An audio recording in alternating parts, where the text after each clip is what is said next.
nós estamos tendo aqui na presença do Senhor. Eu quero que os irmãos abram a Bíblia em Lucas 24. Coloca um rascunho aqui do lado, mas tem hora que eu nem vejo.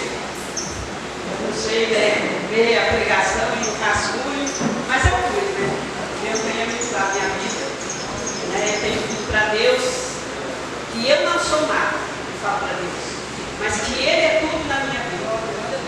Eu li, estudei, meditei, orei, chorei e coloquei Ele em primeiro lugar. E falei: Senhor, usa a minha vida segundo a tua vontade e o teu querer. Aqui, Lucas 24 e 13, nós vamos falar de dois discípulos. Obrigada, Dinho. Vamos falar de dois discípulos. Mas eu quero que os irmãos entendam que esses dois discípulos, eles não são aqueles 12, eles não fazem parte daqueles 12 discípulos que o Senhor Jesus chamou para andar do lado deles. Esses dois discípulos faziam parte da multidão que acompanhava o Senhor Jesus. Porque por onde o Senhor Jesus andava, a Bíblia sempre nos diz que havia multidões de pessoas que acompanhavam o Senhor. Então esses discípulos, eu quero crer que são dois que faziam parte dessa multidão. Aquela multidão, muitos dali estavam para quê? Para acompanhar o Senhor Jesus, para comer o pão que Ele ali multiplicava. Muitos daqueles discípulos estavam ali para quê? Para ser curado. Mas muitos daqueles discípulos estavam ali para se alimentar da palavra que o Mestre falava para eles. E eu quero crer que nesta manhã, nós que estamos aqui para comer a palavra que o Senhor tem para nos entregar nesta manhã. Porque muitos às vezes vêm porque quer uma cura. Outros vêm porque o alimento lá na panela das nossas irmãs está cheiroso, eu vou vir aqui me alimentar, e me livrar do fogão, muito bom isso, Mas eu creio que aqui 100% está aqui para ouvir a palavra. E Deus tem esse alimento vivo para nós aqui nesta manhã. Então aqui, Lucas 24 e 13 diz assim: naquele mesmo dia, dois discípulos estavam indo para uma aldeia chamada Emaús, que ficava a uns 10 quilômetros de Jerusalém, e iam conversando a respeito de tudo o que tinha acontecido.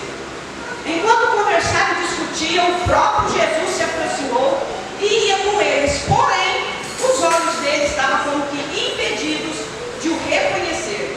Então eles lhe perguntou: o que é que vocês estão discutindo pelo caminho? E eles pararam entristecidos. Um, porém, chamado Cleopas, respondeu: será que você é o único que esteve em Jerusalém e não sabe o que está acontecendo lá por esses últimos dias? E ele lhe respondeu: do que se trata?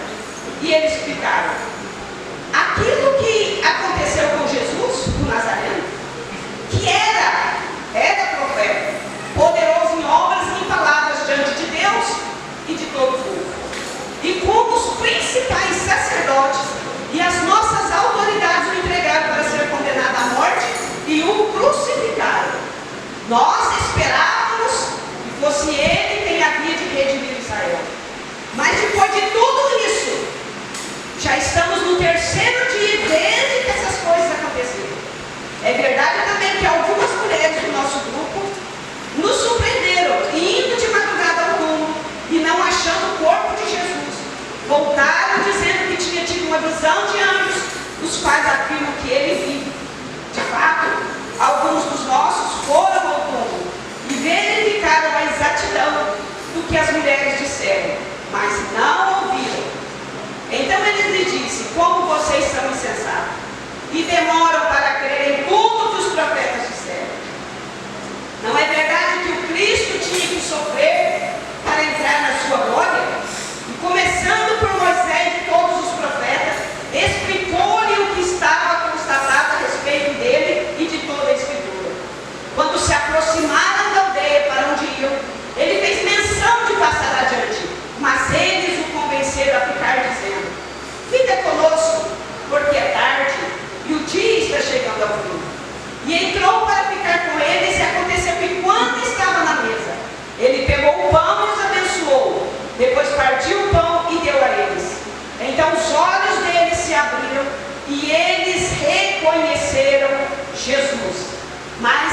Jesus desapareceu.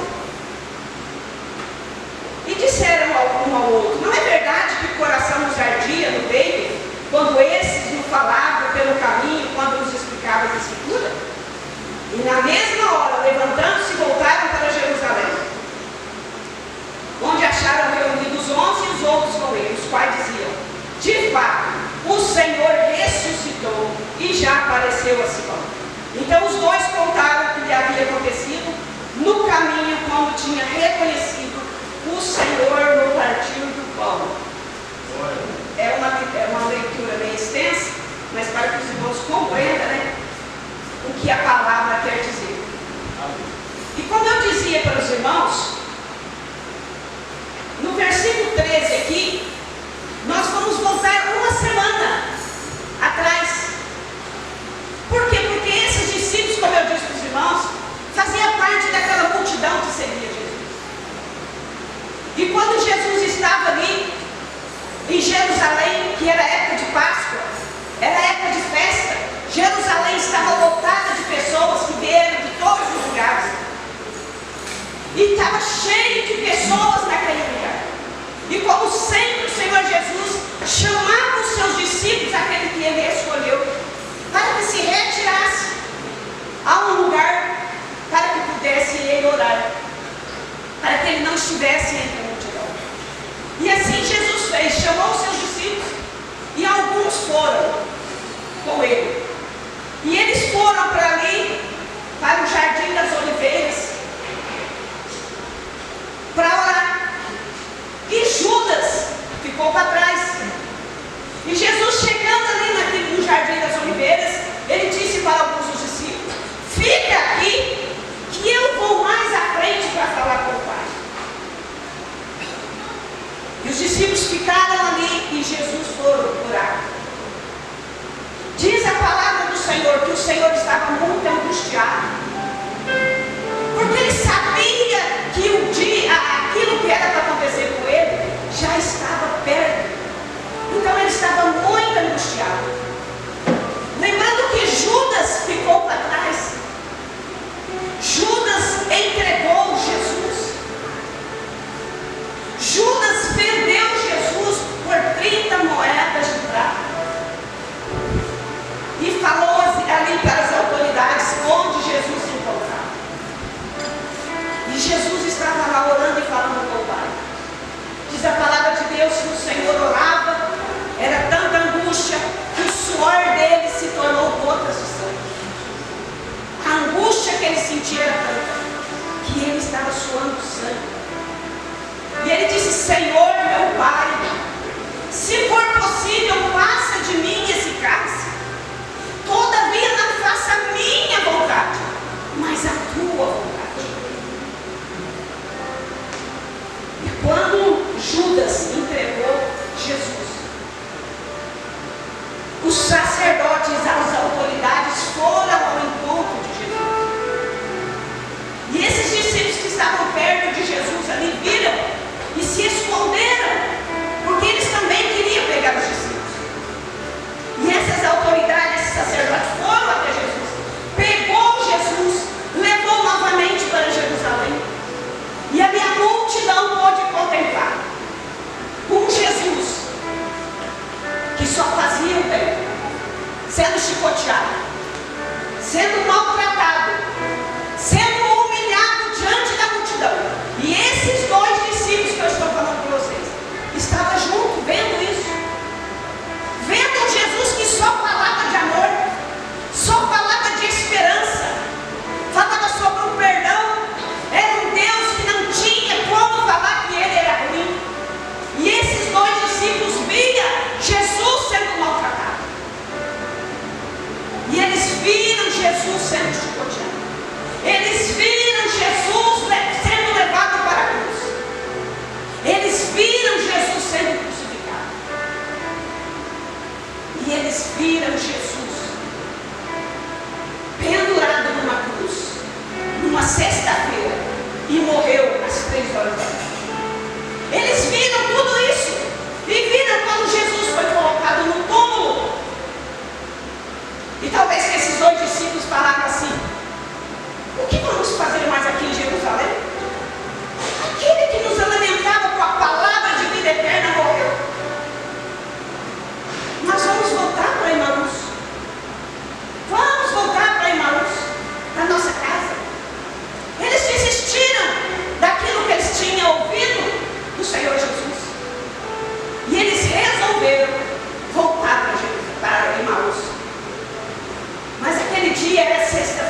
e iam conversando a respeito de tudo o que tinha acontecido.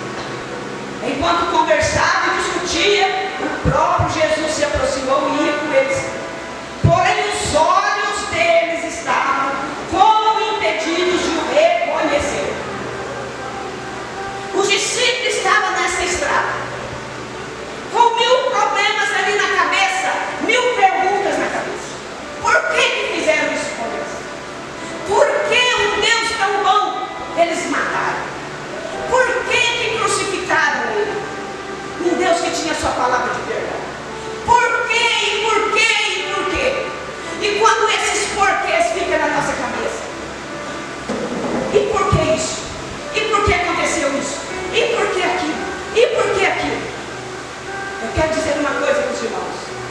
Nem tanto é que esses discípulos perguntavam por quê, essa multidão de perguntas sobre a cabeça deles, que Jesus veio e começou a acompanhar eles. E eles nem perceberam que era o próprio Jesus.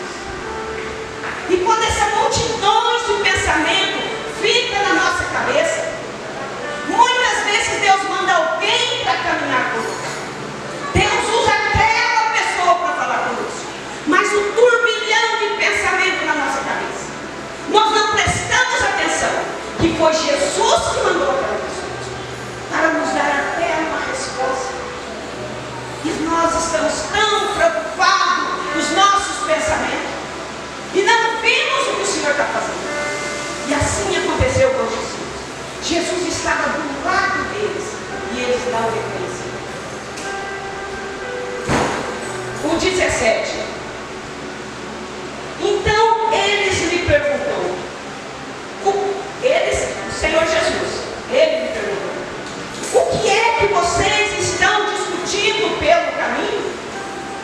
E eles pararam, porque até então eles estavam caminhando. Mas quando se fala de morte, a gente paralisa. Quando fala de coisas ruins, a gente paralisa. Nós não temos como continuar. Quando vem palavras pejorativas sobre a nossa vida, palavras contrárias à nossa vida, nós paralisamos. E aqui os discípulos pararam, entristecidos. E um, porém, chamado Cleopas, respondeu. Certamente que ele respondeu até meio grosseiro com o Senhor: será que você é o único que esteve em Jerusalém e não sabe o que está acontecendo lá por esses dias? Você está vindo de lá e não tem percebido? E Jesus te perguntou: do que se trata? Jesus perguntou: do que se trata? Se Jesus quisesse dar uma boa resposta para eles, Jesus iria falar assim: eu acho que você é que não está sabendo o que está acontecendo.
E a nossa esperança é Jesus Cristo, que vive eternamente.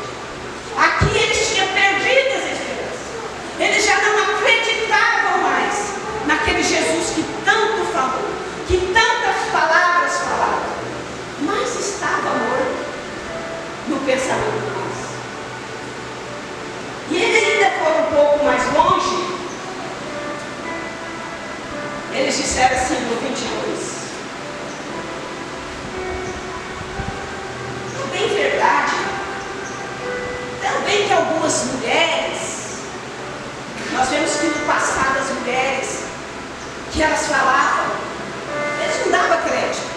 E muitas vezes hoje, mulheres são usadas por Deus e muitos não dão crédito. Então eles disseram que é bem verdade que algumas mulheres do nosso grupo nos surpreenderam, indo de madrugada ao túmulo e não achou o corpo de Jesus. E ainda voltaram dizendo que tinha tido uma visão de anjos e que esses anjos disseram para ela: ele vive. Quem que vocês vêm procurar aqui? O morto. Aqui só tem morto. O que está vivo não está aqui. Glória a Deus. Eles não acreditaram na mulher. Ele falava assim, com um ar de desdenho. E diz assim também, mas de fato, 24, alguns dos nossos foram ao túmulo e verificaram a exatidão do que as mulheres disseram, mas também não ouviram. E a palavra de Deus diz que bem-aventurado é aqueles que não viram e creram. A palavra de Deus diz que você é bem-aventurado, porque você não viu, mas você creu. E você está com a esperança viva de que Ele vai voltar para buscar o seu filho. E Jesus deixou eles falando. Em Lucas 24 e 12, diz assim, pertinho aqui mesmo: Pedro, porém, levantando-se, correu ao túmulo, e abaixando-se, viu somente os lençóis de linho e nada mais.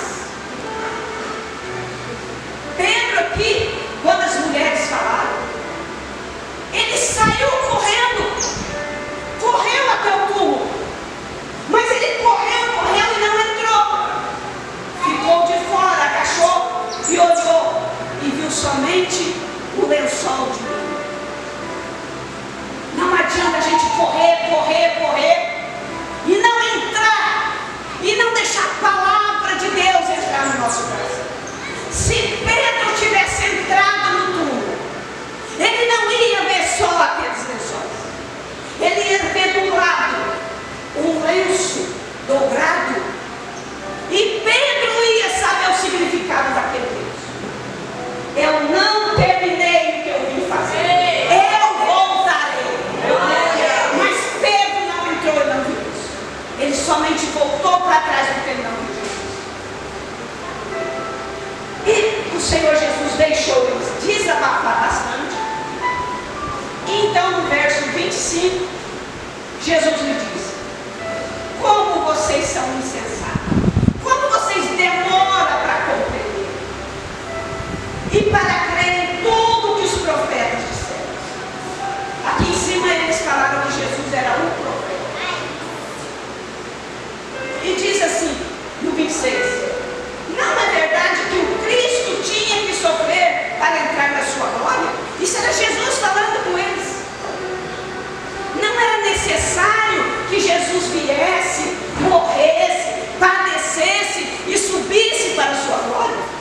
Se eles dissessem que Jesus era um profeta,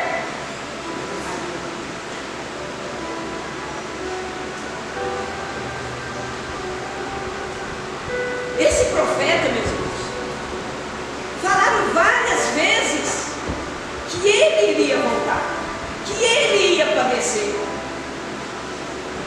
Em Lucas 24, 7, diz assim, é necessário que o Filho do Homem seja entregue nas mãos dos pecadores e seja crucificado e ressuscitasse ao terceiro dia. Talvez o Senhor até falou esse versículo 3. No 27, começando por Moisés, o Senhor foi falando que as promessas que ainda estavam de pé,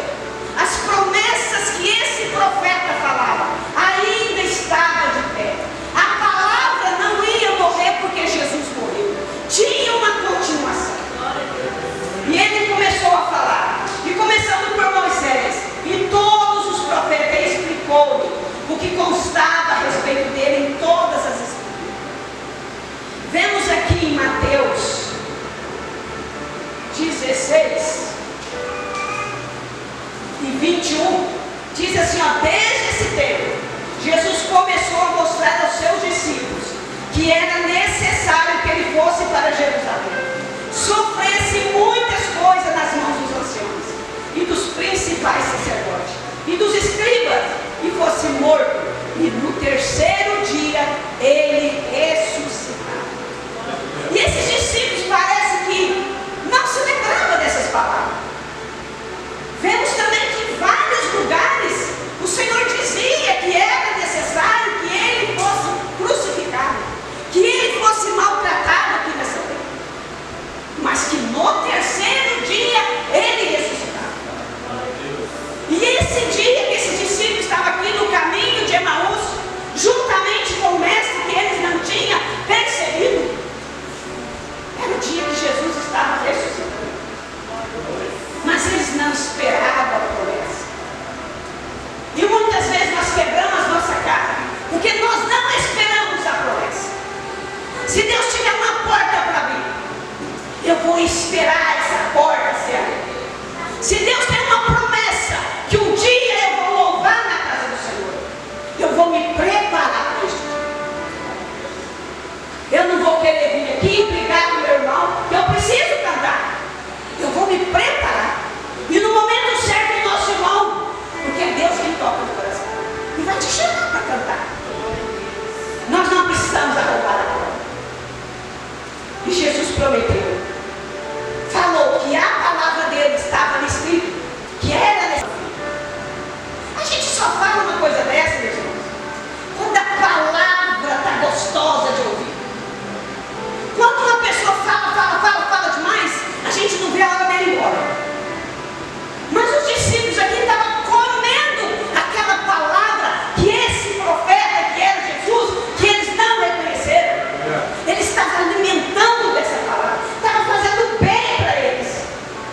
E ele disse, fica conosco, já é tarde, existem muitas pessoas na estrada, muitas pessoas que roubam na estrada, fica conosco. Essa é a oração que nós todos devemos fazer. Senhor, fica conosco, fica conosco, Senhor. É a maior oração que um crente pode fazer. E Jesus aceitou o convite e ficou com eles. E é interessante, e entrou para ficar com eles. E aconteceu o quê? Quando estava na mesa, Jesus pegou o pão e o abençoou, depois partiu o pão e o deu a eles. Então os olhos deles se abriram e reconheceram Jesus. Mas tem um porém, meus irmãos, na casa dos outros, quem abençoou o pão é o dono da casa. Só se tiver uma visita e eu falar, você pode orar? E aqui diz que Jesus pegou o pão, abençoou, partiu e deu para eles. E os olhos deles se abriram. Porque eles convidaram Jesus, fica conosco, Senhor. E quando nós convidamos o Senhor para entrar na nossa casa, Ele é Senhor. Ele é o dono da casa. E por isso Ele se sentiu dono de poder levantar o pão, abençoar e deu a eles. E quando eles alimentaram, pegaram esse pão, os olhos deles se abriram. Porque eles teve aquele contato com o Senhor. Os olhos deles se abriram. E diz a palavra de Deus que nisso o Senhor Jesus desapareceu da presença dele. E aí os discípulos ficaram assim, não é verdade? E quando ele falava, nos ardia o nosso coração. Não é verdade? Você não sentia isso? Ardia o nosso coração quando ele falava. Por isso que nós falamos para ele, fica conosco, Senhor. Porque a palavra estava gostosa de se ouvir. E ele dizia assim, ó, no 33, e na mesma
começando a noite.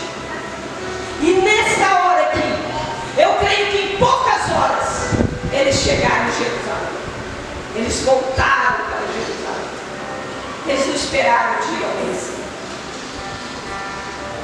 Então Jesus ressuscitou para que eu e você tenha vida e vida com abundância. Eles voltaram para Jerusalém e dizia que de fato o Senhor ressuscitou e já apareceu para Simão.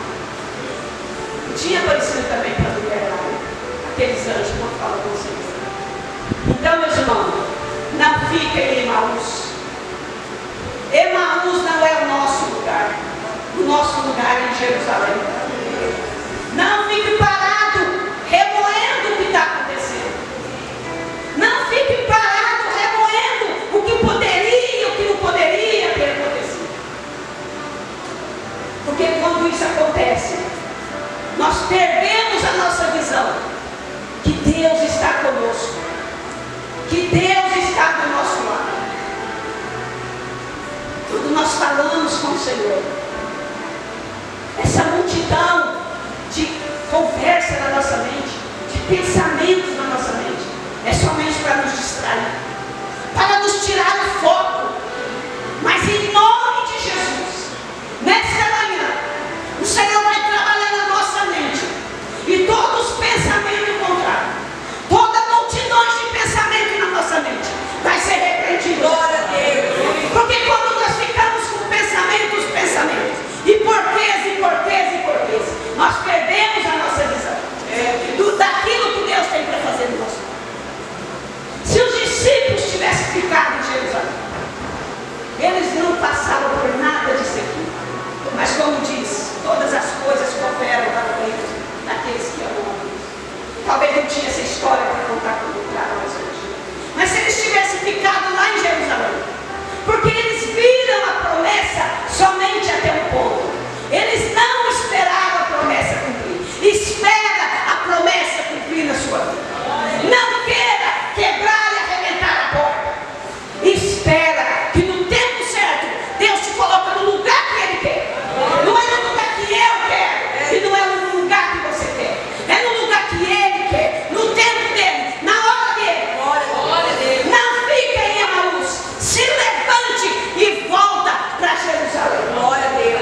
Porque é em Jerusalém que tem vida eterna. É em Jerusalém que tem palavras de salvação. É em Jerusalém que você alimenta a sua alma. É em Jerusalém que o Senhor está. Não queira ficar em Emaús. Eu vi aqui um grande psicólogo esperando eles desabafar. O que eu aprendo? Eles estavam desabafando com a pessoa certa, mesmo sem eles saberem. E o Senhor Jesus deixou eles desabafar. É porque as mulheres, porque diz que viu anjo, porque Pedro foi lá e não viu nada, porque isso e porque aquilo. Eu quero contar aqui um testemunho. Acho que eu contei no mundo. Esse tempo atrás a minha máquina estragou. Eu não vou falar tudo não. Minha máquina de lavar estragou. E eu mexi para lá, mexi para cá, enxaqualei, mexi, chacoalhei nada. Fechei ela e fui lá para dentro, fui fazer comida, voltei nada. Eu coloquei a mão em cima da minha máquina. Falei, Senhor, o Senhor sabe disso. Se isso não tivesse acontecido, isso. E falei minuciosamente. E em nome de Jesus, amigos, que essa